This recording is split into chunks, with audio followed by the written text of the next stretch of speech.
شامیر کے باپ کو مرے ہوئے ابھی زیادہ دن نہیں ہوئے، ماں بھی عدت میں بیٹھی تھی، 2 چھوٹے بھائی تھے اور شامیر روزی روٹی کی فکر میں میکینک کی دکان پہ بیٹھنے لگا۔ اس کی بھی اتنی عمر نہیں تھی، 20ویں سال میں لگا تھا۔ دوپہر میں دکان کھلتی تھی اور رات گئے بند ہوتی تھی۔ سخت محنت کے باوجود اسے کم تنخواہ ملتی تھی۔ دکان کا مالک سارا وقت اسے گاڑیوں کے کام میں مصروف رکھتا۔ رات گئے جب شامیر گھر لوٹتا تو تھکن سے چور ہوتا، کبھی کبھی تو کھانا بھی نہیں کھاتا اور ایسے ہی بے خبر سو جاتا۔ آج گھر واپسی سے پہلے اس نے دکان کے مالک سے کچھ ادھار رقم مانگی کہ اگلے مہینے لوٹا دے گا، لیکن دکان کے مالک نے سخت لہجے میں اسے کہہ دیا، پچھلے مہینے تم نے ادھار پیسے لیے تھے، وہ اس مہینے کی تنخواہ سے کاٹوں گا۔ اور شامیر پریشان سوچوں میں گھر کو جا رہا تھا کہ راشن کا انتظام کیسے ہوگا۔ جس راستے سے اس کا گزر ہوتا تھا وہ ایک سنسان اور ویران راستہ تھا، ساتھ ہی ایک قبرستان تھا۔ ایک چھوٹے سے جنگل سے گزر کے اسے اپنے گھر پہنچنا ہوتا تھا۔ ابھی اس نے آدھا راستہ ہی طے کیا تھا، ایک سنسان گلی میں اسے گاڑی کھڑی دکھائی دی اور اس کے نزدیک ہی ایک لڑکی پریشان کھڑی تھی۔ شامیر گاڑی کے نزدیک گیا، پوچھا، آپ یہاں اس سناٹے میں اس وقت اکیلے کھڑی ہیں، کوئی مسئلہ ہے کیا؟ لڑکی بولی، پتہ نہیں میری گاڑی کو کیا ہوا ہے، چلتے چلتے رک گئی۔ وہ جی میں موٹر میکینک ہوں، ابھی دیکھ لیتا ہوں کہ گاڑی کیا مسئلہ کر رہی ہے۔ شامیر نے اپنی خدمات پیش کیں۔ وہ گاڑی میں ہونے والی خرابی چیک کرنے لگا، لیکن بے حد تیز بھینی بھینی خوشبو جو لڑکی کے پاس سے آ رہی تھی اس کے دماغ کو معطر کر رہی تھی۔ لے جی گاڑی تو آپ کی اوکے ہو گئی۔ لڑکی بولی، آپ میرے ساتھ گاڑی میں بیٹھ جائیں، میں آپ کو چھوڑ دوں گی۔ شامیر بھی اس وقت تھکن محسوس کر رہا تھا، جھٹ گاڑی میں بیٹھ گیا کیونکہ گھر جانے کا راستہ ابھی تقریباً آدھا باقی تھا۔ جب وہ گاڑی سے اترا تو لڑکی نے اس کے ہاتھ پہ کچھ نوٹ رکھ دیے اور بولی، آپ نے میری گاڑی ٹھیک کی ہے، اپنا محنتانہ تو لیتے جائیے۔ شامیر نے اسے پیسے واپس کرنا چاہے، لیکن لڑکی زبردستی اس کے ہاتھ میں پیسے تھما کے یہ کہہ کے گاڑی آگے لے گئی، ابھی آپ کو ان پیسوں کی ضرورت ہے۔ اور شامیر جاتی گاڑی کو حیرانی سے دیکھ رہا تھا کہ پیسوں کی تو واقعی اسے اشد ضرورت تھی۔ گھر کا راشن ختم ہو چکا تھا۔ اس نے وہ پیسے ماں کے ہاتھ میں دیے کہ ان سے راشن آ جائے گا۔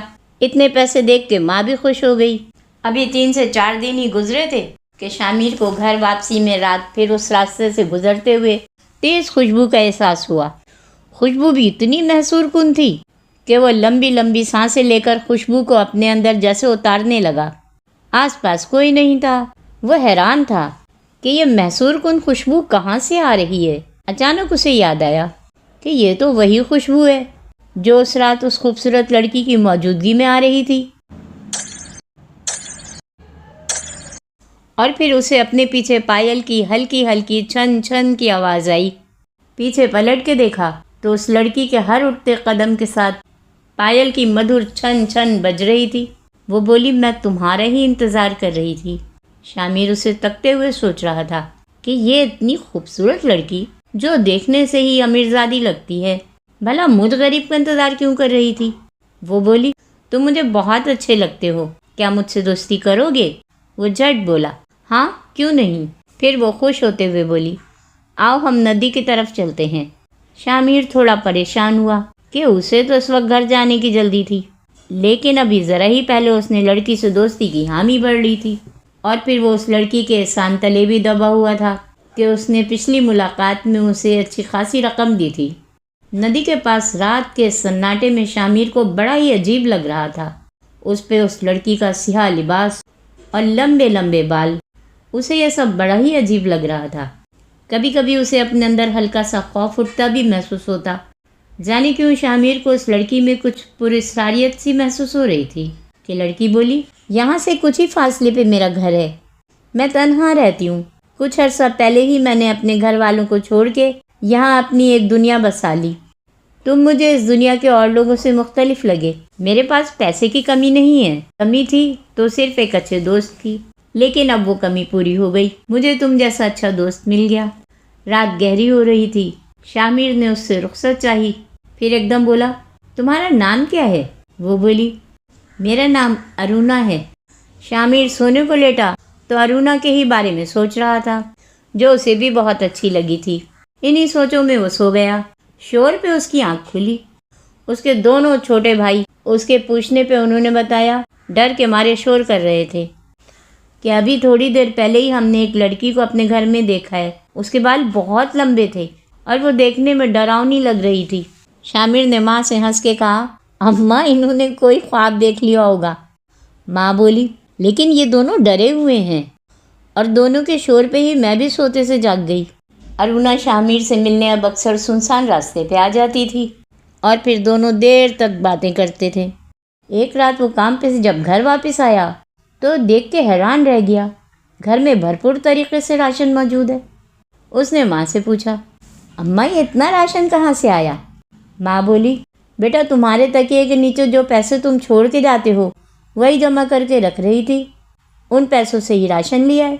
اور شامر دل ہی دل میں حیران تھا کہ میں تو تکیے کے نیچے کوئی پیسے رکھ کے نہیں جاتا، پھر میرے تکیے کے نیچے پیسے کون رکھتا ہے؟ بھائی دونوں بہت چھوٹے ہیں، پھر یہ کون کر رہا ہے؟ ایک رات تیز بارش شروع ہو گئی۔ شامر بارش میں بھیگتا ہوا اپنے گھر چلا جا رہا تھا۔ زیادہ بارش میں بھیگنے سے وہ کپ کپا رہا تھا۔ سامنے ہی درخت کے نیچے ارونا پہ اس کی نظر گئی جو چھتری لیے کھڑی تھی۔ اس نے شامر کی طرف چھتری بڑھائی اور بولی، میں جانتی تھی کہ تم بغیر چھتری بارش میں بھیگتے ہوئے گھر جا رہے ہوگے۔ ارونا کی اپنے لیے اتنی زیادہ فکر اور چاہت دیکھ کے وہ حیران رہ گیا۔ وہ چھتری لیے گھر آ گیا۔ ایک روز ماں نے شامر سے کہا، شامر کچھ دنوں سے اپنے گھر میں ایسے لگ رہا ہے جیسے کچھ الگ سا ہے، یوں جیسے اس گھر میں کوئی نادیدہ مخلوق بھی ہے جو ہمارے ساتھ ہے۔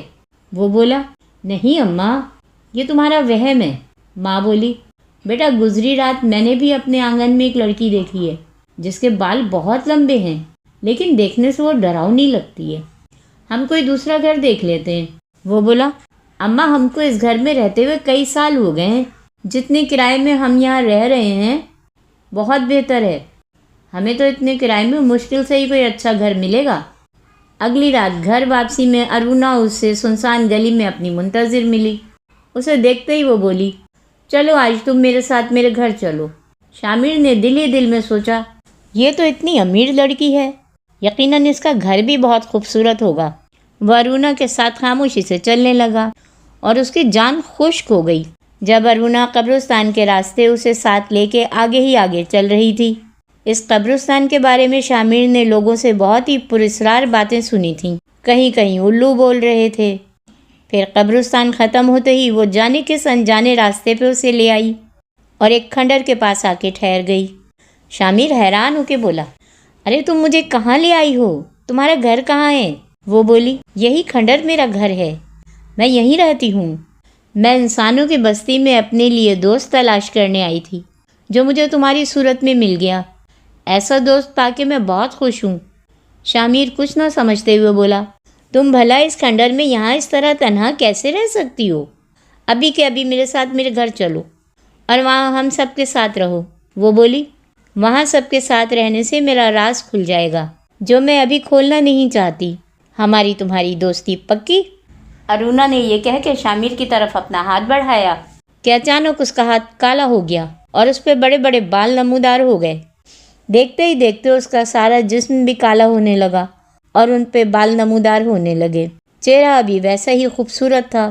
اچانک بادل گرجا، چاند کی روشنی گم ہو گئی اور ارونا فوراً کھنڈر کی طرف یہ کہتے ہوئے بھاگی کہ ابھی میرے جانے کا وقت ہو گیا ہے، میں تم سے ملنے کل آؤں گی۔ اس کے کھنڈر میں جاتے ہی شامر اس کے پیچھے لپکا، لیکن وہ اسے کہیں نظر نہ آئی۔ اس نے ہر جگہ چھان مارا، آوازیں لگائیں، ارونا، ارونا کہاں ہو تم؟ سامنے آؤ۔ لیکن ارونا سامنے نہ آئی۔ اس کے بعد کئی دن تک ارونا اور شامر کی ملاقات نہیں ہوئی۔ شامر کافی دنوں سے اپنے گھر میں بہت بہتر تبدیلی محسوس کر رہا تھا۔ راشن ہر وقت بھرا رہتا، دونوں چھوٹے بھائی پابندی سے صاف ستھرے یونیفارم میں اسکول جاتے، اماں بھی نکھری نکھری خوش خوش رہتی تھیں، اپنے بچوں میں گھلی ملی رہتیں۔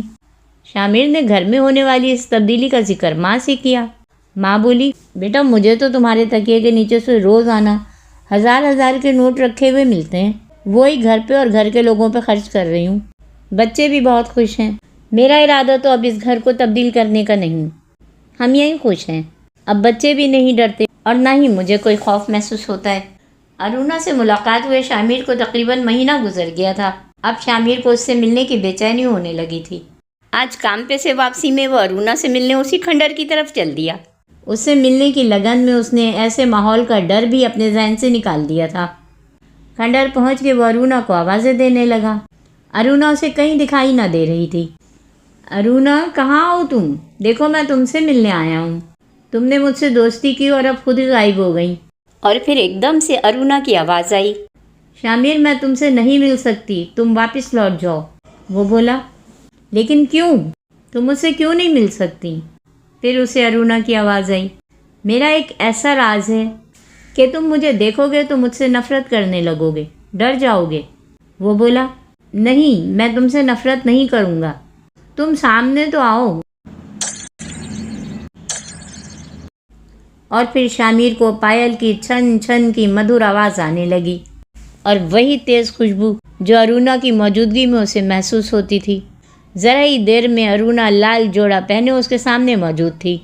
وہ بولی، اگر تم سچے ہو تو چلو میرے ساتھ اور مندر میں چل کے مجھ سے شادی کر لو۔